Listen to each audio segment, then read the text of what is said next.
നമസ്തേ. ഈ 2026 കാലഘട്ടത്തിലും ഒരു ഇൻട്രോവർട്ട് അല്ലെങ്കിൽ അന്തർമുഖനാണ് അല്ലെങ്കിൽ ഒരു അന്തർമുഖയാണ് എന്ന് പറയുന്ന സമയത്ത് നീ അങ്ങനെയാണോ അല്ലെങ്കിൽ അങ്ങനെ ആയിരിക്കുന്നത് ഒരു കുറവാണല്ലോ എന്നുള്ള രീതിയിൽ ചിന്തിക്കുന്ന വ്യക്തികളുണ്ട് എന്നുള്ളതാണ്.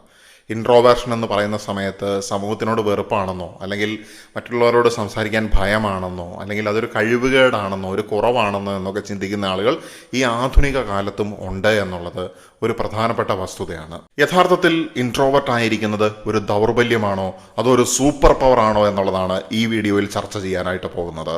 ഇൻട്രോവേർട്ട് ആയിരിക്കുന്നത് ആളുകളെ വെറുക്കുന്നത് കൊണ്ടല്ല, സംസാരിക്കാൻ കഴിയാത്തത് കൊണ്ടുമല്ല, അതുപോലെ തന്നെ പിന്നിലായി പോകുന്നത് കൊണ്ടുമല്ല. പിന്നെ എന്താണ് ഇൻട്രോവേർഷൻ എന്ന് പറയുന്നതായിട്ടുള്ള അന്തർമുഖമായിരിക്കുന്നതായിട്ടുള്ള അവസ്ഥ എന്ന് പറയുന്നത്? ഇതെന്തെങ്കിലും മാനസികമായിട്ടുള്ള പ്രശ്നങ്ങൾ കൊണ്ടാണോ ഇങ്ങനെ ഉണ്ടാകുന്നത്?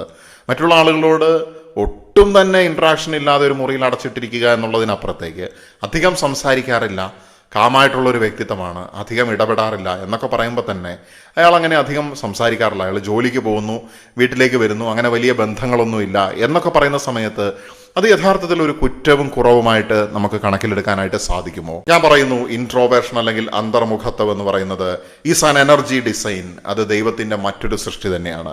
അത്ഭുതകരമായിട്ടുള്ള ഒരു സൃഷ്ടി എന്ന് തന്നെ നമുക്ക് പറയാനായിട്ട് സാധിക്കും.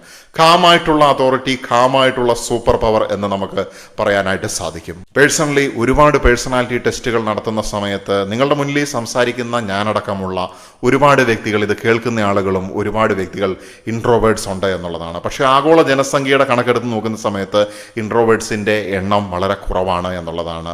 അതിൽ ഇൻട്രോവേർട്ടായിട്ടുള്ള, ഇൻറ്റ്യൂറ്റീവായിട്ടുള്ള, ഫീലിംഗ് ടൈപ്പുകളായിട്ടുള്ള, ജഡ്ജിങ് ടൈപ്പുകളായിട്ടുള്ള വ്യക്തികൾ ലോകത്തിൽ 1% താഴെ മാത്രമേ ഉള്ളൂ എന്നുള്ളത് തന്നെ. കൂടുതൽ ആളുകളും പുറത്തേക്ക് ലൗഡായിട്ടിരിക്കുക, ഒച്ചയിടുക, നോയ്സ് ഉണ്ടാക്കുക, ഇങ്ങനെയൊക്കെ ആകുന്ന സമയത്ത് സ്പീക്കപ്പ് എന്നാണ് സൊസൈറ്റി പറയുന്നത്. അപ്പം നമ്മളങ്ങനെ സ്പീക്കപ്പ് ചെയ്യൂ എന്ന് മറ്റുള്ളവർ ആക്രോശിക്കുന്ന സമയത്ത് സ്പീക്കപ്പ് ചെയ്യുന്നത് യഥാർത്ഥത്തിൽ പവറാണോ അതോ ഒരു വീക്ക്നെസ് ആണോ? ഞാനിവിടെ കമ്പയർ ചെയ്യുകയല്ല. ഇൻട്രോവേർഷന് എക്സ്ട്രോവേർഷൻ ഏതെങ്കിലും ഗ്രേറ്റ് ആണ്, ഏതെങ്കിലും ഒന്നിനേക്കാൾ മെച്ചമാണ് അല്ലെങ്കിൽ മഹത്തരമാണ് എന്നൊന്നും സ്ഥാപിക്കാനല്ല. പക്ഷേ ഇൻട്രോവേർഷൻ എന്ന് പറയുന്ന, അന്തർമുഖത്വം എന്ന് പറയുന്ന ആ ഒരു വ്യക്തിത്വത്തിനോടുള്ള സമൂഹത്തിൻ്റെ പൊതുവെയുള്ള ചില മിഥ്യാധാരണകളെ മാറ്റി എഴുതുക അല്ലെങ്കിൽ അതിലേക്കൊരു വെളിച്ചം നൽകുക എന്നുള്ളതാണ് ഈ ഒരു സംസാരത്തിൽ കൂടെ ഉദ്ദേശിക്കുന്നത്. കുറച്ചു പേർക്കെങ്കിലും അത്തരത്തിലുള്ള തെറ്റിദ്ധാരണകൾ മാറുവാനായിട്ടും സ്വയം വിലയിരുത്തിക്കൊണ്ട് കൂടുതൽ കോൺഫിഡൻ്റ് ആയിട്ട് മുന്നോട്ട് പോകാനായിട്ടും എൻ്റെ വാക്കുകൾ സഹായിക്കും എന്ന് ഞാൻ വിചാരിക്കുന്നു. ഇൻട്രോവേർട്ട് വേഴ്സസ് എക്സ്ട്രോവേർട്ട് എന്ന് പറയുന്ന സമയത്ത് ഇൻട്രോവേർഷൻ ആൻഡ് എക്സ്ട്രോവേർഷൻ മറ്റുള്ള ആൾക്കാരുമായിട്ട് സംസാരിക്കുന്നു, അവരുമായിട്ട് ഇടപഴകുന്നു, ഔട്ട് ഗോയിങ്, പുറത്തേക്ക് പോകുന്നു, അല്ലെങ്കിൽ ഒരു പാർട്ടിക്ക് പോകുന്നു, അല്ലെങ്കിൽ ഒരു സിനിമാ തിയേറ്ററിൽ പോയിട്ട് എൻജോയ് ചെയ്യുന്നു, അല്ലെങ്കിൽ ഒരു ഡാൻസ് കളിക്കാനായിട്ട് പോകുന്നു. ഇങ്ങനെ പുറം ലോകവുമായിട്ട് എപ്പോഴും ഇൻട്രാക്ട് ചെയ്തുകൊണ്ടിരിക്കുന്ന ആൾക്കാർ, പുറം ലോകവുമായിട്ട് ഇൻട്രാക്ട് ചെയ്തുകൊണ്ടിരിക്കുന്ന ആൾക്കാരാണ് ഇന്ന് നമുക്ക് സൊസൈറ്റിയിൽ പുതിയ ജനറേഷനിലൊക്കെ കൂടുതൽ കാണാനായിട്ട് സാധിക്കുന്നത്. എപ്പോഴും ഒരു ഗ്യാങ് ആയിട്ട് നടക്കുക, ഗ്രൂപ്പായിട്ട് നടക്കുക, കമ്പനി കൂടി നടക്കുക എന്നൊക്കെ ഉള്ളത് നമുക്കിന്ന് പ്രധാനമായിട്ടും കാണാനായിട്ട് സാധിക്കുന്ന ഒരു കാര്യമാണ്. അപ്പം ഈ എക്സ്ട്രോവേർട്സിന് എവിടെ നിന്നാണ്, എന്തിനു വേണ്ടി അവർ ഇങ്ങനെയൊക്കെ ചെയ്യുന്നത്? Because they are getting energy എന്നുള്ളതാണ്. അവർക്ക് ഊർജ്ജം കിട്ടാൻ വേണ്ടി, എനർജി കിട്ടാൻ വേണ്ടിയിട്ടാണ് യഥാർത്ഥത്തിൽ അവരങ്ങനെ ചെയ്യുന്നത്.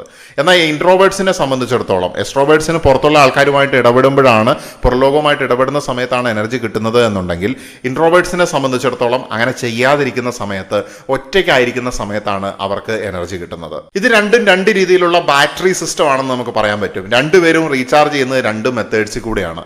ചില ബാറ്ററി നമ്മൾ പ്രത്യേക രീതിയിൽ AC കറണ്ടിൽ നിന്ന് ഡയറക്റ്റ് റീചാർജ് ചെയ്യാം, ചിലത് നമ്മൾ DC കറണ്ടിൽ നിന്ന് ചിലപ്പോൾ റീചാർജ് ചെയ്യാറൊക്കെ ഉണ്ടാവും. എന്ത് തന്നെയാണെങ്കിലും, അല്ലെങ്കിൽ ചിലത് നമ്മൾ സോളാറിൽ നിന്ന് റീചാർജ് ചെയ്യാറുണ്ടാവും. എന്ത് തന്നെയാണെങ്കിലും അതുപോലെ തന്നെയാണ്. അതായത് ചില ആളുകൾക്ക് എനർജി കിട്ടുന്നത് മറ്റുള്ളവരുമായിട്ട് ഇടപെടുന്ന സമയത്ത്, ചില ആളുകൾക്ക് എനർജി കിട്ടുന്നത് ഒറ്റയ്ക്ക് സമയം ചെലവഴിക്കുന്ന സമയത്ത്.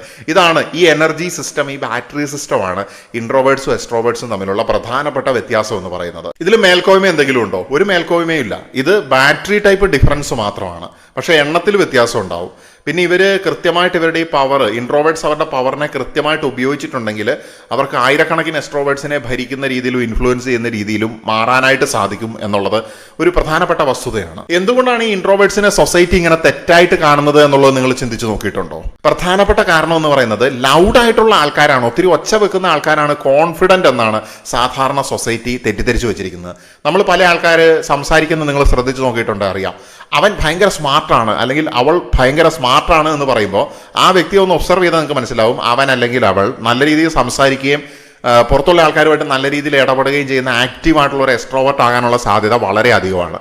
എന്നാൽ അധികം സംസാരിക്കാത്ത ഒരാളെ കുറിച്ച് ആൾക്കാർ എന്തായിരിക്കും പറയുന്നത്, അവൻ ആരോടും മിണ്ടാറില്ല, അവന് കുറച്ച് എന്താ പറയുക ഇൻട്രോവേർട്ടാണ്, അല്ലെങ്കിൽ അവന് എനർജി ഇല്ല, അവൻ വളരെ സൈലന്റ് ആണ്, അവൻ അന്തർമുഖനാണ്, അങ്ങനെ ഫുള്ള് നെഗറ്റീവായിട്ടുള്ള കാര്യങ്ങൾ. ഈവൻ അഹങ്കാരിയാണെന്നുള്ള പേര് പോലും ഇൻട്രോവേർട്സിന് എളുപ്പത്തിൽ കിട്ടുന്ന ബഹുമതികളിലൊന്നാണ്. ലൗഡ് പീപ്പിൾ കോൺഫിഡന്റ് ആണെന്ന് നമ്മളെ സൊസൈറ്റി തെറ്റായിട്ടുള്ള രീതി പഠിപ്പിച്ചു വെച്ചിരിക്കുകയാണ്. ഈ സൊസൈറ്റി ചെയ്യുന്ന എല്ലാ കാര്യങ്ങളും ശരിയാണോ? അല്ല.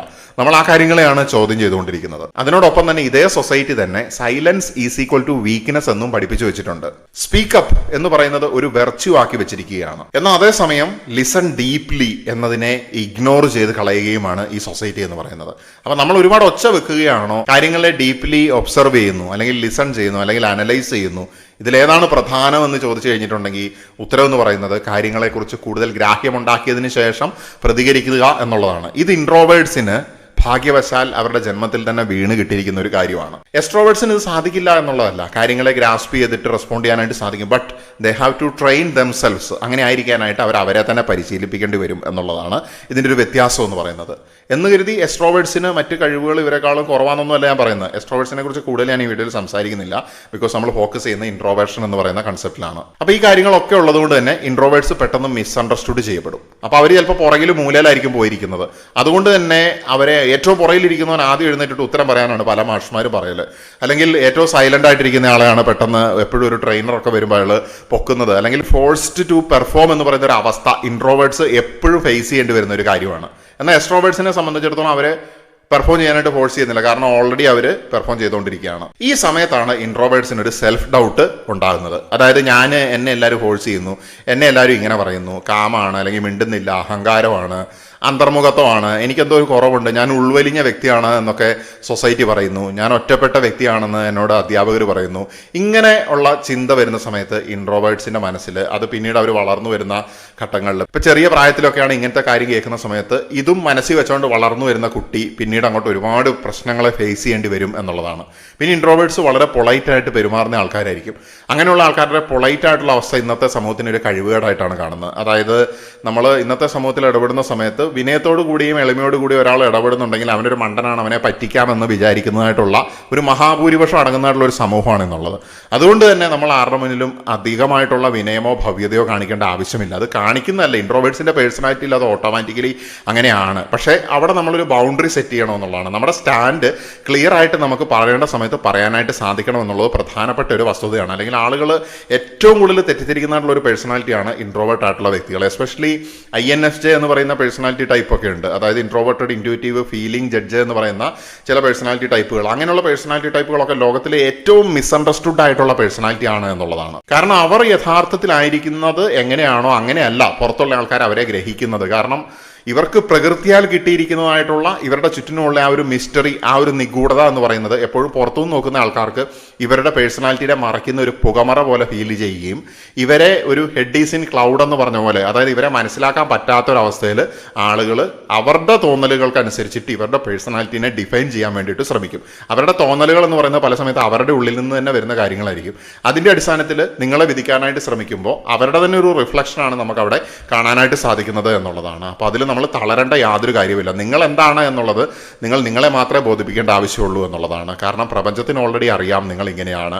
അപ്പോൾ നമ്മൾ നമ്മുടെ കർമ്മത്തിൽ മുന്നോട്ട് പോവുക എന്നുള്ളതാണ് പ്രധാനപ്പെട്ട കാര്യം. ഇനി ഇൻട്രോവേർട്സിനെ സംബന്ധിച്ചിട്ടുള്ള സത്യാവസ്ഥ എന്താണ് എന്നുള്ളത് നമുക്ക് നോക്കാം. ഇൻട്രോവേർട്സ് കുറച്ച് സംസാരിക്കും, പക്ഷേ ആഴത്തിൽ ചിന്തിക്കും എന്നുള്ളതാണ്. കൂടുതൽ ഡീപ്പായിട്ട് കാര്യങ്ങളെ അനലൈസ് ചെയ്യും, കാര്യങ്ങളെ മനസ്സിലാക്കും. ആഴത്തിലുള്ള ചിന്ത, കുറച്ച് സംസാരം. കൂടുതൽ ചിന്ത, കുറച്ച് സംസാരം. അത് ഇൻട്രോവേർട്സിന്റെ പ്രധാനപ്പെട്ട ഒരു ട്രൈറ്റ് ആണ്. രണ്ടാമത്തെ കാര്യം എന്ന് പറയുന്നത് ഇൻട്രോവേർട്സ് നല്ല ലിസണേഴ്സ് ആയിരിക്കും. അവർ ശ്രദ്ധിച്ച് കേൾക്കും. ഒരു എക്സ്ട്രോവേർട്സ് എപ്പോഴും അവരുടെ കാര്യം അങ്ങോട്ട് പറയാനായിട്ടുള്ള വ്യഗ്രതയിലിരിക്കുന്ന സമയത്ത് ഇൻട്രോവേർട്ടിനെ സംബന്ധിച്ചിടത്തോളം അവർ വളരെ ഡീപ്പായിട്ട് മറ്റുള്ളവർ പറയുന്നതിനെ കേൾക്കുകയും ഗ്രാസ്പ് ചെയ്യുകയും മനസ്സിലാക്കുകയും ചെയ്യും. അതുകൊണ്ട് തന്നെ ഈ വരുന്ന ആൾക്കാർ കുറച്ച് പൊങ്ങച്ചക്കാരനോ അല്ലെങ്കിൽ കുറച്ച് വിമർശന സ്വഭാവമുള്ള ആളോ അല്ലെങ്കിൽ അങ്ങനെയുള്ള അവരുടെ എല്ലാ നെഗറ്റീവ്സും ഇൻട്രോവേർട്സിന് പെട്ടെന്ന് മനസ്സിലാകുകയും ചെയ്യും. അതുകൊണ്ട് തന്നെ ഇവരോട് സംസാരിച്ച് കഴിയുമ്പോഴത്തേനും ഫുൾ ബാറ്ററി ഡ്രെയിൻ ആകും, അല്ലെങ്കിൽ ഡിസ്ചാർജഡ് ആയിട്ടുള്ള ഒരു അവസ്ഥയിലേക്ക് വരും. അങ്ങനെ ക്ഷീണിതനാകും. അങ്ങനെ അയ്യോ എനിക്ക് എവിടെയെങ്കിലും പോയി ഒന്ന് ഒറ്റയ്ക്ക് ഇരുന്നാൽ മതിയായിരുന്നു എന്നുള്ള ചിന്ത ഇവരുടെ ഉള്ളിലേക്ക് വരികയും ഇവർ പെട്ടെന്ന് ഉൾവലിയുകയും ചെയ്യും. പക്ഷെ ഇവർ പറഞ്ഞ ആ കാര്യം മുഴുവൻ ഇവർ പിടിച്ചെടുത്തിട്ടുണ്ടായിരിക്കും. അവരുടെ ജീവിതത്തിൽ കൂടെ തന്നെ ഇവർ കടന്നുപോയിട്ടുണ്ടാവും. അപ്പോൾ അതിൻ്റെ ഇൻസൈറ്റ് മുഴുവൻ ഇവർക്ക് കിട്ടും. അത് പിന്നീട് ഇവരുടെ ജീവിതത്തിൽ ഉപകാരപ്രദമായിട്ട് വരികയും ചെയ്യും. അതായത് ഇപ്പോൾ എടുത്തിട്ടുള്ള ഈ എഫേർട്ട്, ഇവരെ കേട്ട് സഹിച്ച ആ എഫേർട്ട് ഉണ്ടല്ലോ, അത് പിന്നെ ഉപകാരത്തിലേക്ക് വരും എന്നുള്ളതാണ്. കാര്യങ്ങൾ ശ്രദ്ധിച്ച് കേൾക്കുക മാത്രമല്ല, ഏറ്റവും സൈലന്റ് ആയിട്ട് റൂമിലിരിക്കുന്നവനായിരിക്കും ഏറ്റവും നല്ല നിരീക്ഷകൻ അല്ലെങ്കിൽ നിരീക്ഷക എന്ന് പറയുന്നത്. അതായത് വളരെ സൈലന്റ് ആയിട്ട് എല്ലാം ഒബ്സർവ് ചെയ്യുന്നു. അത് മറ്റവനോടുള്ള ക്യൂരിയോസിറ്റി കൊണ്ടല്ല, ഇവരുടെ ബേസിക് നാച്ചുറൽ ആയിട്ടുള്ള പേഴ്സണാലിറ്റി അങ്ങനെയാണ്. അവർ നാച്ചുറൽ ആയിട്ട് തന്നെ കീനായിട്ട് ഒബ്സർവ് ചെയ്യണം, അല്ലാതെ അവർ എഫേർട്ട് എടുത്ത് ഒബ്സർവ് ചെയ്യുകയല്ല. ഈ എഫേർട്ട് എടുക്കുന്ന എപ്പോഴാണ് എക്സ്ട്രോവേർട്ടഡ് ആയിട്ടുള്ള ഒരു വ്യക്തി വേറെയുള്ള ആളെ കുറിച്ച് അറിയാനായിട്ടുള്ള ക്യൂരിയോസിറ്റിയുടെ പുറത്തും അവന്റെ സ്വകാര്യതയിലേക്ക് നോക്കുന്ന സമയത്തുമാണ് എഫേർട്ട് വരുന്നത്. പക്ഷേ ഈ ഇൻട്രോവേർട്ട് ആയിട്ടുള്ള വ്യക്തികളെ സംബന്ധിച്ചിടത്തോളം എഫേർട്ട്ലെസ് ആയിട്ടാണ് ഇവർ ഈ ഒബ്സർവേഷൻ നടത്തുന്നത്. കാരണം ഇവരുടെ ബേസിക് ആയിട്ടുള്ള അടിസ്ഥാനപരമായിട്ടുള്ള സ്വഭാവത്തിന്റെ ഒരു ഭാഗം തന്നെയാണ് ഇങ്ങനെ ലിസൺ ചെയ്യുക എന്നുള്ളതും ഒബ്സർവ് ചെയ്യുക എന്നുള്ളതും. ഇൻട്രോവേർട്സിനെ സംബന്ധിച്ചിടത്തോളം അവർ ഒരിക്കലും ഇമ്പൾസീവായിട്ട് റിയാക്ട് ചെയ്യില്ല.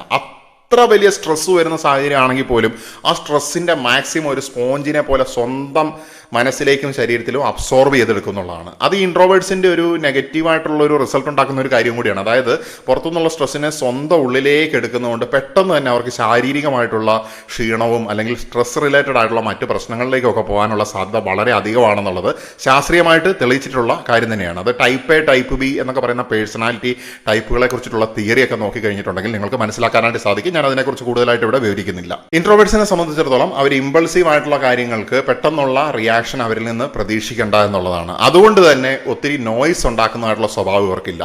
ഒത്തിരി നോയ്സ് ഉണ്ടാക്കിയിട്ട് പ്രശ്നങ്ങൾ ഉണ്ടാക്കിയിട്ട് അവിടെ നിന്ന് കാര്യങ്ങൾ ഗെയിൻ ചെയ്യുക എന്നുള്ളത് പ്രധാനമായിട്ടും എക്സ്ട്രോവേർട്സിന്റെ ഒരു സ്ട്രാറ്റജിയാണ്. പക്ഷേ ഈ സ്ട്രാറ്റജി ഇൻട്രോവേർട്സിന്റെ അടുത്ത് അപ്ലൈ ചെയ്ത് കഴിഞ്ഞിട്ടുണ്ടെങ്കിൽ അവിടെ അത് വർക്കൗട്ട് ആവില്ല എന്നുള്ളതാണ്. കാരണം അതിനെ നിഷ്പ്രഭമാക്കാനുള്ള ബ്രഹ്മാസ്ത്രം ഇവരുടെ ഉള്ളിൽ ഓൾറെഡി പ്രീ ലോഡഡ് ആണ് എന്നത് തന്നെ. അപ്പൊ ഇൻട്രോവേർഷൻ എന്ന് പറയുന്നത് is not a weakness, it is control, it is power എന്നുള്ളത് നമ്മൾ ഈ വേളയിൽ തിരിച്ചറിയുകയാണ്. നിങ്ങൾ എന്താണോ അങ്ങനെ ജീവിക്കുക എന്നുള്ളതാണ് ഏറ്റവും പ്രധാനപ്പെട്ട കാര്യം. അത് ഇൻട്രോവേർട്ട് ആണെങ്കിലും എക്സ്ട്രോവേർട്ട് ആണെങ്കിലും ആംബിവേർട്ട് ആണെങ്കിലും ഇനി വേറെ എന്തെങ്കിലും അവസ്ഥയാണെങ്കിലും നമ്മൾ മറ്റുള്ളവരെ ബോധിപ്പിക്കാനോ സമൂഹത്തിനെ ബോധിപ്പിക്കാനോ ആയിട്ട് പ്രത്യേകിച്ച് മാറ്റങ്ങൾ വരുത്തേണ്ട ആവശ്യമില്ല. നമ്മൾ നീതിയുടെ ഭാഗത്തൂടെ നമ്മൾ കർമ്മത്തിൽ അധിഷ്ഠിതമായിട്ടാണ് നമ്മൾ എത്തിക്സ്, മൊറാലിറ്റി മുറുകെ പിടിച്ചുകൊണ്ടാണ് മുന്നോട്ട് പോകുന്നത് എന്നുണ്ടെങ്കിൽ ഇൻട്രോവേർട്ട് എപ്പോഴാണ് തകർന്നു പോകുന്നത്? പല ആൾക്കാരും പറയും സംസാരിക്കൂ, നീ ആരോട് സംസാരിക്കുന്നില്ലല്ലോ, വർത്താനം പറയൂ എന്നൊക്കെ പറയും. ഇങ്ങനെ ഉണ്ടാകുന്ന സമയത്താണോ ഇൻട്രോവേർട്സ് തളർന്നു പോകുന്നത്? അല്ല. ഇൻട്രോവേർട്സ് തളർന്നു പോകുന്നത് എപ്പോഴാന്ന് വെച്ച് കഴിഞ്ഞിട്ടുണ്ടെങ്കിൽ സ്വയം ഒരു എക്സ്ട്രോവേർട്ട് ആകാനായിട്ട് ശ്രമിക്കുന്ന സമയത്താണ് അവർ തകർന്നു പോകുന്നതും അവർക്ക് ഏറ്റവും കൂടുതൽ ഊർജ്ജം ചെലവാക്കേണ്ടി വരുന്നതും. ഒരു ഇൻട്രോവേർട്ട് എപ്പോഴാണോ സ്വയം ഒരു എക്സ്ട്രോവേർട്ടോ അല്ലെങ്കിൽ മറ്റൊരു പേഴ്സണാലിറ്റി ടൈപ്പോ ആകാനായിട്ട് ശ്രമിക്കുന്നത്, ആ സമയത്താണ് അവർ ബ്രേക്ക് ആകുന്നത് എന്ന് നമുക്ക് പറയാനായിട്ട് സാധിക്കും. അതവർക്ക് മാനസികമായിട്ടും ഈവൻ ശാരീരികമായിട്ട് പോലും ബുദ്ധിമുട്ടുകൾ ഉണ്ടാക്കും. അതുകൊണ്ട് ഞാൻ പറയുകയാണ്, ലിവ് ആൻഡ് ലെറ്റ് ലീവ്, അവരെയും ജീവിക്കാൻ അനുവദിക്കുക. അതുകൊണ്ട് ഞാൻ പറയുകയാണ്, ഇൻട്രോവേർട്ട് ആകുക എന്നുള്ളത് ഒരു ലിമിറ്റേഷൻ അല്ല, അതൊരു ബൗണ്ടറിയാണ്. സൈലൻസ് എന്ന് പറയുന്നത് ആബ്സെൻസ് ഓഫ് സൗണ്ട് അല്ല, പ്രസൻസ് ഓഫ് സെൽഫാണ്. അതായത് ശബ്ദമില്ലാത്ത അവസ്ഥയല്ല നിശബ്ദത എന്ന് പറയുന്നത്. എൻ്റെ സെൽഫിനെ കുറിച്ചിട്ട് എൻ്റെ സെൽഫ് അവിടെ പ്രസന്റ് ആണോ എന്നുള്ളതാണ് ഏറ്റവും പ്രധാനപ്പെട്ട കാര്യം. അതുകൊണ്ട് മനസ്സിലാക്കുക, ഇൻട്രോവേർട്ട് ആകുന്നത് ദൗർബല്യമല്ല, സ്വന്തം ഋതത്തിൽ സ്വന്തം താളത്തിന് നിങ്ങൾക്ക് ജീവിക്കാനായിട്ട് സാധിക്കുന്നുണ്ടോ എന്നുള്ളതാണ് ഇവിടെ ഞാൻ ഉന്നയിക്കുന്ന ഒരു ചോദ്യം എന്ന് പറയുന്നത്. സോ നിങ്ങൾ ഇൻട്രോവേർട്ട് ആണെങ്കിലും നിങ്ങൾ എക്സ്ട്രോവേർട്ട് ആണെങ്കിലും നിങ്ങളുടെ വ്യക്തിത്വത്തിനെ നിങ്ങൾ സ്വയം മനസ്സിലാക്കുക. അത് നിങ്ങളുടെ പർപ്പസുമായിട്ടും നിങ്ങളുടെ കർമ്മവുമായിട്ടും അലൈൻ ചെയ്യുന്നുണ്ടോ എന്നുള്ളത് നോക്കുക. അങ്ങനെ സാധിക്കുന്നില്ലെങ്കിൽ എന്താണ് എൻ്റെ കൃത്യമായിട്ടുള്ള കർമ്മം അല്ലെങ്കിൽ പർപ്പസ് എന്നുള്ളത് കണ്ടെത്തുക. അങ്ങനെ വ്യക്തിത്വത്തിൽ വികാസം നേടിക്കൊണ്ട് മാനസികവും ശാരീരികവും ആത്മീയവുമായിട്ട് വികാസം നേടിക്കൊണ്ട് നമുക്ക് ബോധമണ്ഡല വളർച്ചയിലൂടെ നമുക്ക് ഒരു നവയുഗം കെട്ടിപ്പടുക്കാനായിട്ട് സാധിക്കട്ടെ എന്ന് ആശംസിച്ചുകൊണ്ട് നമ്മളായിക്കൊണ്ട് തന്നെ മുന്നോട്ട് പോവുക എന്ന് പറഞ്ഞുകൊണ്ട് തൽക്കാലത്തേന് നിർത്തുകയാണ്. തുടരുവാൻ വേണ്ടി തന്നെ നമസ്തേ.